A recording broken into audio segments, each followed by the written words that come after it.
आज बांकीपुर उपचुनाव 182 विधानसभा सीट जो बीजेपी का बहुत बड़ा गढ़ और किला माना जा रहा था, जो वर्ष 1995 से 2026 तक वहां पर बीजेपी और उसके घटक दल के ही विधायक चुनते हुए आ रहे थे, जहां आज नितिन नवीन के बीजेपी का राष्ट्रीय अध्यक्ष बन जाने के बाद उपचुनाव होता है और उपचुनाव का परिणाम 3 अगस्त को जारी किया जाता है, जिसमें बीजेपी का किला ध्वस्त होता हुआ देखा गया।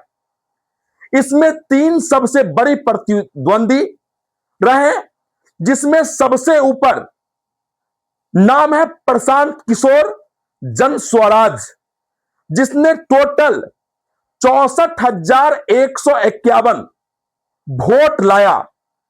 वहीं पर एनडीए और बीजेपी, जिसका बांकीपुर एक किला था, वह 44,827 वोट इस उपचुनाव में लाया। वहीं पर आरजेडी और उसके घटक दल, गठबंधन का दल, ये सारे आरजेडी घटक दल मिलाकर के 14,273 वोट ही ला पाए, जबकि प्रशांत किशोर ने इस पूरे उपचुनाव को 19,324 वोट्स के बड़े मार्जिन से जीत लिया। सर्वप्रथम नमस्कार, मैं प्रिंस झा और आप देख रहे हैं वर्ल्ड इन अ ग्लांस। इस एपिसोड में हम बात करेंगे बांकीपुर उपचुनाव के संबंधित। उसमें सबसे पहला प्रश्न हमारा होगा, जो बीजेपी का बांकीपुर उपचुनाव का इतिहास या बांकीपुर चुनाव का इतिहास क्या रहा है। दूसरा, जो बीजेपी ने क्या गलतियां इस उपचुनाव में करी है। तीसरा, प्रशांत किशोर के लिए यह चुनाव कितने बड़ा ऊर्जा और कितने बड़े उगते हुए सूरज के रूप में ऊर्जा प्रदान करेगा। और चौथा, जो इस जीत के जीतने के बाद प्रशांत किशोर आगे की रणनीति किस तरह से बनाते हैं। मैं आपको बता दूं, जो 1995 से जब बांकीपुर विधानसभा नहीं हुआ करता था, जब वो पटना पश्चिमी का ही हिस्सा हुआ करता था, उस समय से नवीन सिन्हा, जो नितिन नवीन के पिताजी हैं, वो वहां से लगातार जीतते हुए आ रहे थे। जब उनकी मृत्यु हो जाती है और वर्ष 2005 में जब पटना पश्चिमी से बांकीपुर एक अलग सीट बनता है और सीट बनने के बाद वर्ष 2008 में नितिन नवीन, जो नवीन सिन्हा के बेटा हैं, वो चुनाव लड़ते हैं, जो लगातार 2026 तक वहां और उसी सीट से विधायक रहते हैं। और वहां के जीते हुए विधायक रहने के बावजूद और 30 वर्षों तक एक ही विधानसभा से विधायक रहने के बावजूद वह राष्ट्रीय अध्यक्ष के तौर पर बीजेपी का बना दिए जाते हैं। और उसके बाद वहां का सीट खाली होता है और 2026 में उपचुनाव जुलाई महीना के आखिरी में होता है, 30 जुलाई को होता है। उसके बाद लगातार जब बीजेपी और अनेक अलग अलग दलों के द्वारा अपने कैंडिडेट को उतारा जाता है, जिसमें बीजेपी के तरफ से सबसे पहले अभिषेक बंटी को प्रतिनिधि के तौर पर उतारा जाता है, और जिनका मात्र 24 घंटों के अंदर में ही उनका नामांकन वापस ले लिया जाता है। यानी उसका जो घोषणा किया गया होता है वह वापस ले लिया जाता है। उसके बाद नाम आता है नीरज सिन्हा का। जो नीरज सिन्हा चुनाव लड़ते हैं और उनका परिणाम आपके सामने है। उसके बाद जन स्वराज, प्रशांत किशोर अपने दावेदारी देते हैं और अपना नामांकन करवाते हैं और आरजेडी के तरफ से रेखा गुप्ता उनकी प्रतिनिधित्व करती दिखती है। लेकिन बीजेपी के लिए 30 वर्षों का किला वहां के लोगों के कहने के हिसाब से जब यह हुआ, जो यदि आप घर में रोटी बनाते हैं, यदि रोटी को उल्टा नहीं किया जाएगा, यानी एक बार रोटी को तावे के ऊपर डाल दिए और डालने के बाद अगर दूसरे साइड को नहीं डाला जाएगा फिर से, तो रोटी जल जाता है। उसी तरह से राजनीति भी है। यदि एक व्यक्ति को लगातार सत्ता में बना दिया जाए, वह व्यक्ति तानाशाह और अपना वह गद्दी समझ लेता है, जैसा बीजेपी के द्वारा शायद समझा गया होगा। और इसी वजह से जो प्रतिद्वंदी प्रशांत किशोर या अलग अलग पार्टी से जो प्रतिनिधित्व कर रहे थे, जिन्हें खड़ा किया गया, उनके बराबर का कैंडिडेट बीजेपी के द्वारा नहीं दिया गया और ढंग से बीते कुछ वर्षों में जनता के बीच अपना काम और सेवा नहीं दिया गया, जिसके वजह से बीजेपी को शायद यह हार का मुंह देखना पड़ा और 30 वर्षों का मजबूत किला ध्वस्त होता दिखा। अब बारी आता है प्रशांत किशोर का।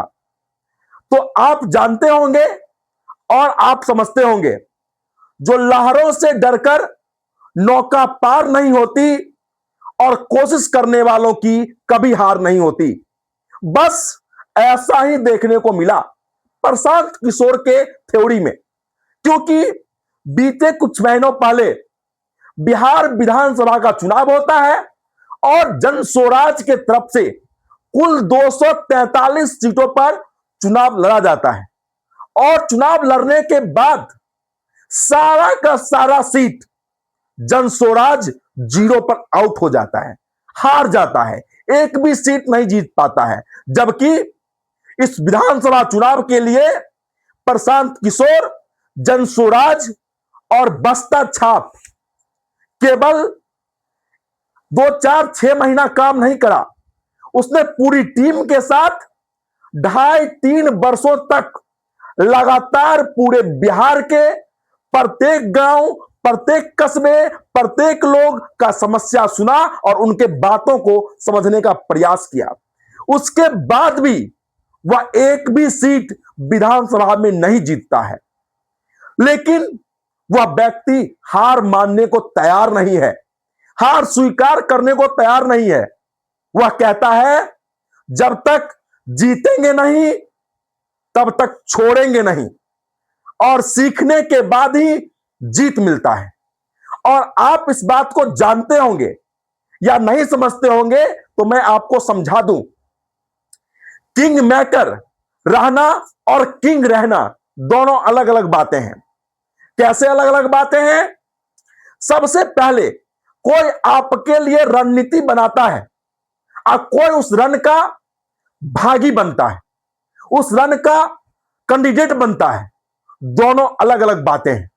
तो प्रशांत किशोर के स्टेटमेंट के बेस पर उन्होंने पूरे भारत देश में 12 मुख्यमंत्री और 1 प्रधानमंत्री बनाया, लेकिन बना नहीं।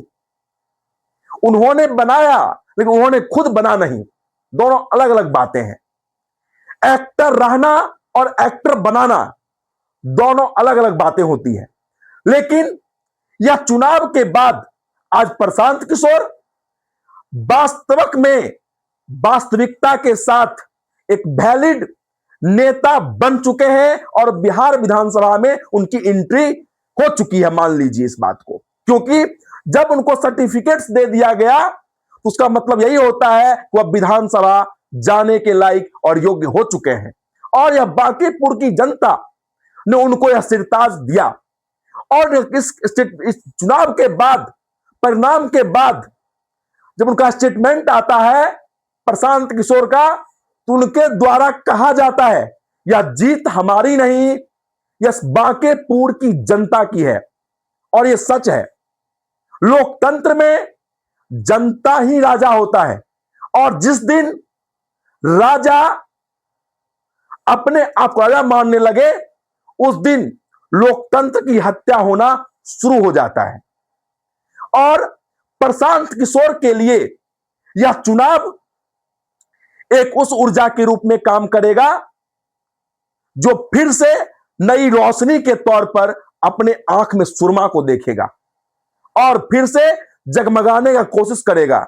और बांकीपुर चुनाव के दौरान हुए अलग अलग चैलेंजेस और नजदीक से देखा गया चीजें को उनके द्वारा अपडेट किया जाएगा, और शायद अगला चुनाव फिर से जीता जाएगा। और यह पूरे कहानी का सारांश मैं यह बताना चाह रहा हूं आज के नवयुवक को और आज के युवा को, जो चलता है वही इतिहास गढ़ता है। रुका हुआ पानी सर जाता है और चलता हुआ पानी कभी नहीं सरता।